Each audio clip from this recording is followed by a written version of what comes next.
শবে বরাতের জন্য কোটা হবে গুঁড়ো, তবে ঢেঁকিতে নয়, মেশিংয়ে।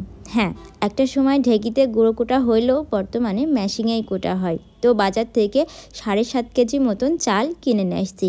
আগে কিন্তু চাল আসতো আমার নানি বাড়ি থেকে, আর গরমের সিজনে কিন্তু আমার শ্বশুর বাড়ি থেকেও আলো চাল আসে। তবে আজ আমরা চাল কিনে নিয়ে আসছি। নিজেদের ঘরের যে চালের গুঁড়োটা হয় সেটা হতে আরও কিছুদিন দেরি লাগবে। তো প্রথমে চালটা ভালো করে ধুয়ে বেশ কিছুক্ষণের জন্য ভিজিয়ে রাখার পরে এভাবে ঝিরেনি দেওয়া হলো। ঝিরেনি দিয়ে তারপরে নিয়ে যাওয়া হলো মেশিনের কাছে। এরপর মাত্র 15 মিনিটে 7.5 কেজি চাল ভাঙানো হয়ে গুঁড়ো হয়ে গেল। ভাবতেও অবাক লাগে, যদি এই 7.5 কেজি চাল ঢেঁকিতে কোটা হতো তাহলে 3 থেকে 4 ঘন্টা সময় লাগতো।